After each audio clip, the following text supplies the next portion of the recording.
Greetings and welcome to Let's Play Puzzle Agent 3. No, wait, Maps of Arkania 3.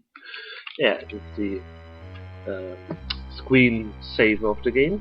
We have to talk to some Dorm or Gorm or whatever. No idea. Let's check the diary. We've solved the riddle. All our foes were turned into a bat and dying when relative one and the same shape changer. We need to magically regenerate.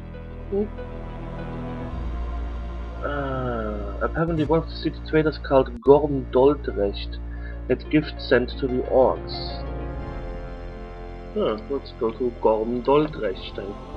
No idea where this person is. Let's see. Boya in. Apparently he's down some ramps. Boya, elemental school, market hall, public baths. Ooh. Where are you?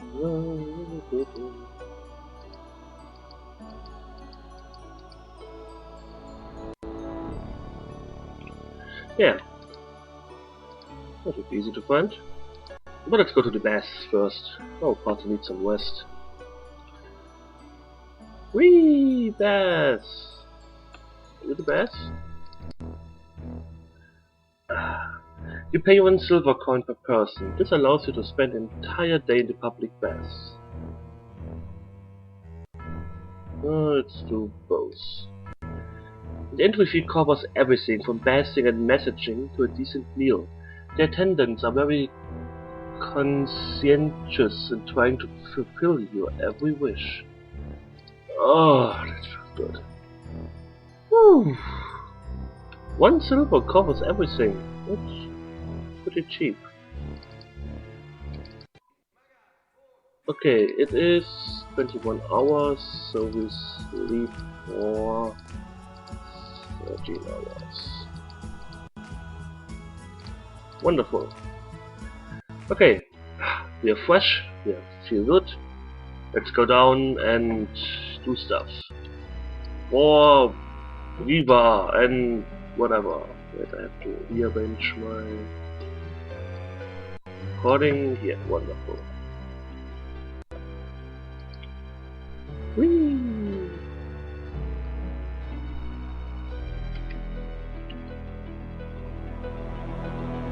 Hello, sailors. Wanna have a good time? A female voice asks from behind you. I can cut you a group rate if you're all game. Shocked, the girl stares at Elanarae. Please forgive me. I didn't know. Instead, the girl is gone. I'm not that ugly. I'm a dwarf and hey. You must be Gorm. How can I be of service? Helpfully, the Chandler walks over. By giving us a little information, Elanarae answers. Gorm laughs. Straight to the point, I like that. What do you want to know? The Holbergians told us about gifts you had distributed among the orcs. Immediately the merchant interrupts Elanarae. Lies! I never made any gifts. And least of all to the orcs, he shouts. At first Elanarae is taken aback, then he realizes what that furious reaction means.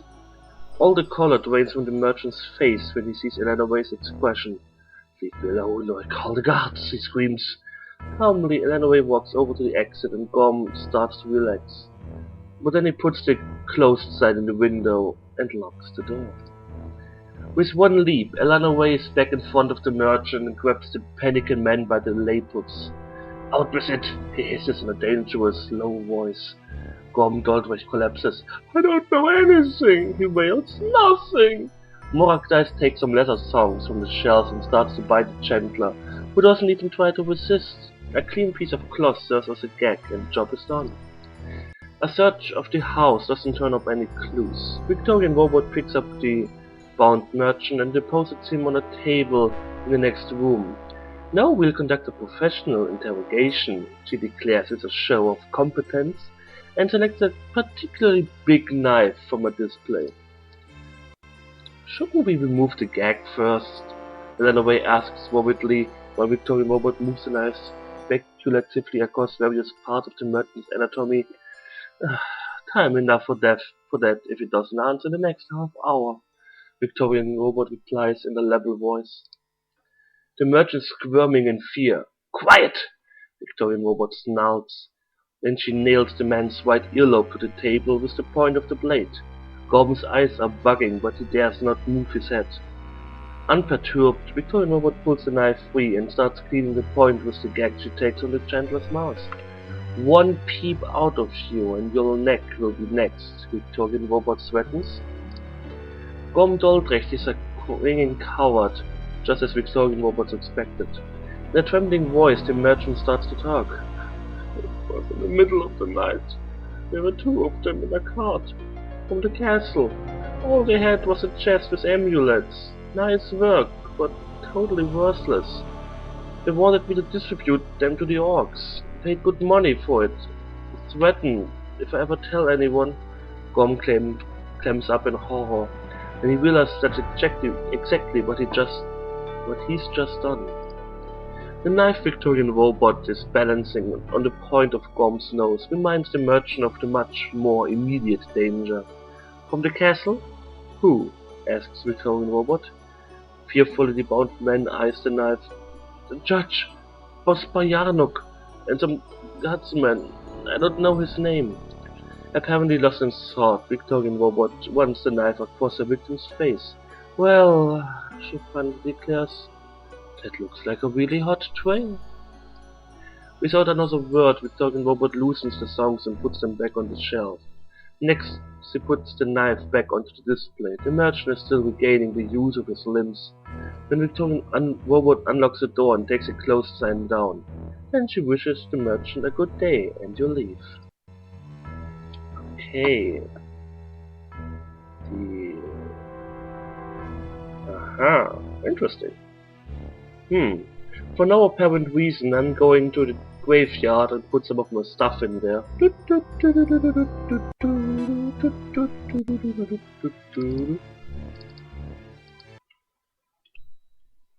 Yes, I wish to enter the cemetery.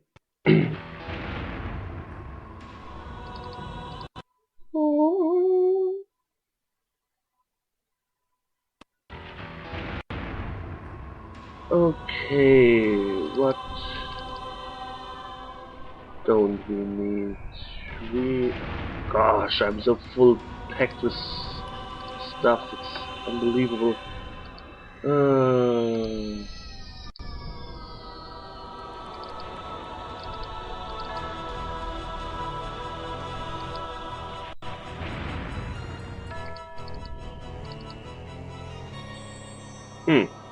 Wait. Oh well. No. I picked them all up, right? Wait. Exactly what I wanted. Not.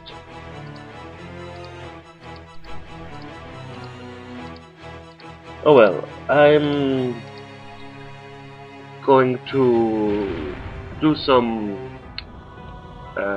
inventory management, and I will be right back to tell you what I did and not why I did it, but what I did.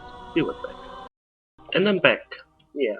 So I removed almost all of the heavy stuff we have and all the magical equipment. And I have to buy some smallish things, like a shield for me. But that shouldn't be much of a problem. We have enough gold. I could actually sell some of the stuff we found. I don't know, I just don't like selling of jewelry or something. It may be useful later. You never know.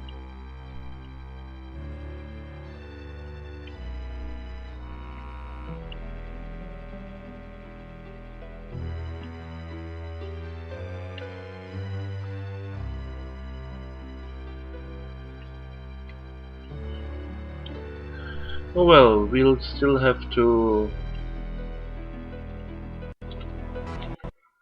wait for something else to happen.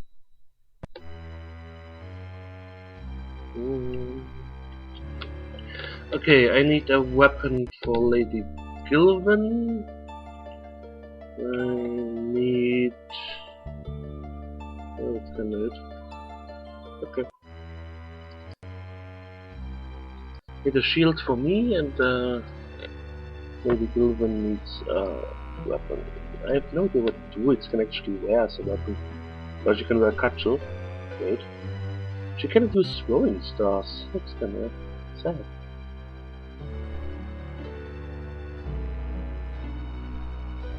A druid cannot use a sickle.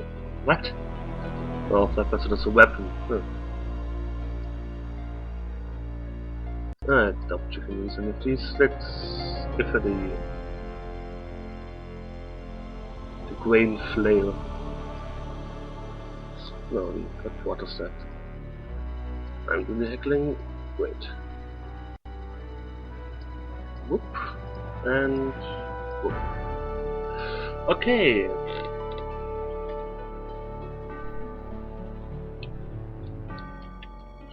And like always, sleeping time. Sleepy, sleepy.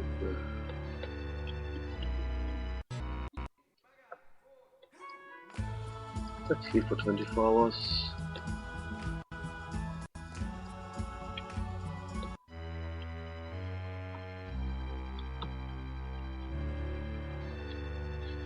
Wasn't Leah somewhere near the Felamia's victim?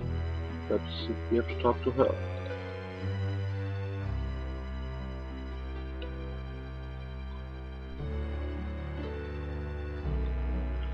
I really don't like this waiting around, waiting for something to trigger or whatever. It's kinda annoying. You're not Leah. You are. Hi. Waspayanuk. A fairly lame lover, but then money covers a lot of deficiencies. Ooh.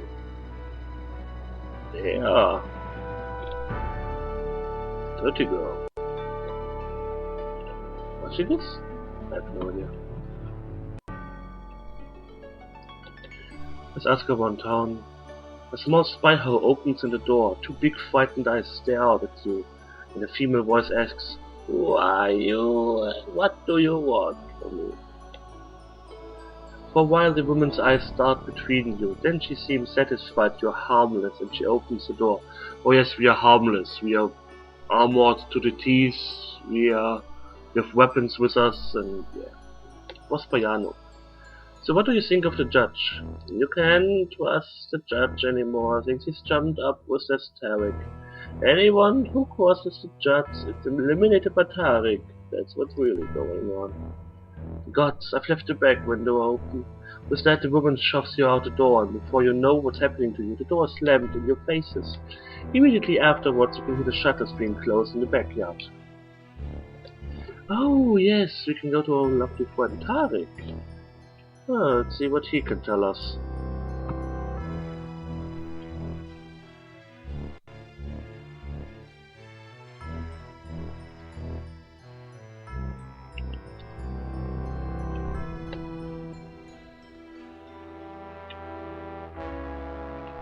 Suddenly someone hits Elanarae forcefully. We already heard this. Let's step aside. Blah blah blah blah blah. "Hi.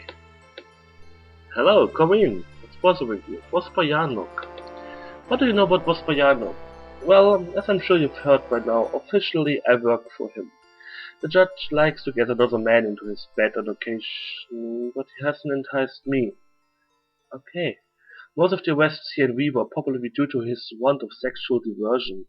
Mind you, his behavior has changed quite remarkably in that regard as well since his severe illness some years ago." "What do you know about that illness?" "The strange thing about it wasn't really a disease. First Yanok almost died of it, then he suddenly recovered. For quite some time the herbalists were just as baffled as the musician. They're just as baffled as the magicians." That's all I know about it. Let's give him a shout. So he got really sick a few years ago. Recovered. And She arrests people to have sex with them. Totally normal. Totally normal. Why not?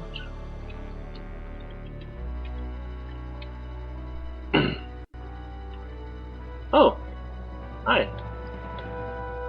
Oh, that's him. Oops. The 12 be with you. We are new in town and we are trying to get our bearings.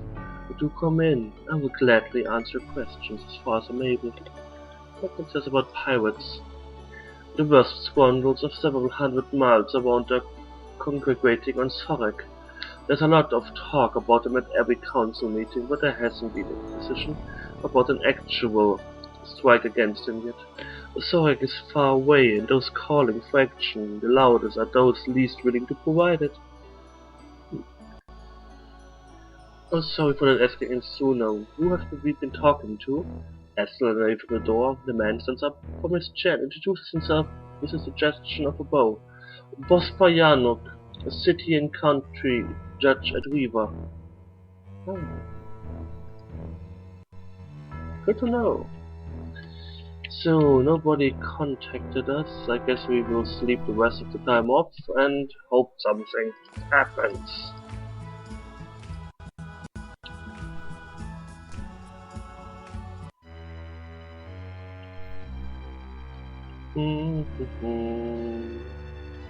Hello. That's kind of what annoys me with these games. Every game has a really bad negative thing attached to it. The first game is the Orc cave you need to visit, but nobody ever tells you. Not to mention you can lose stuff during random encounters, like Grimring, the sword that you need. The second game with its really bad traveling system, in my opinion. The first game had a traveling system too, yes, but there you weren't that long on a road.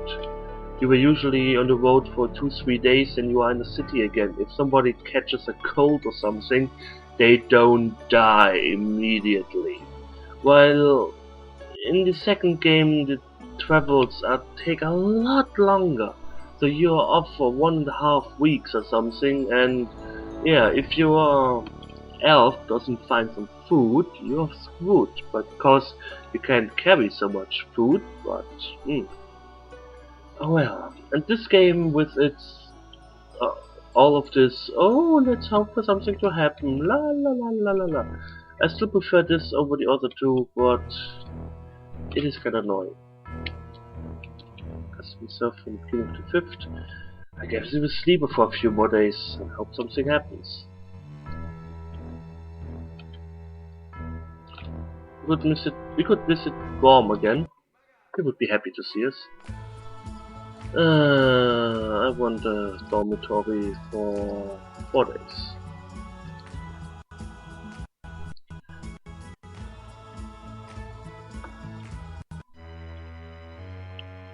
Something happening now? Please? Perhaps I have to engage the nightlife a little bit more.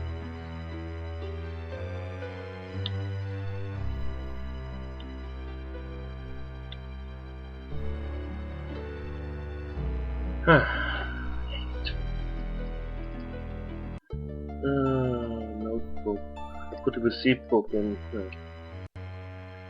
We could actually do something useful and do some alchemy.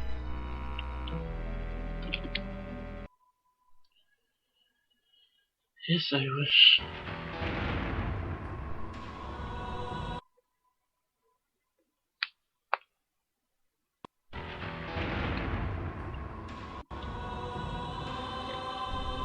Oh, boing.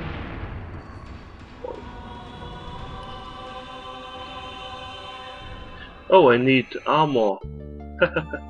Oops. Oh well, we can buy this. Busy book. Anti-hypnoticum. We need Mandrake, Putrid Toadstool, Brandy, Ulman Leaf, Mancao, Intoxicamba. I cannot remember all of this, so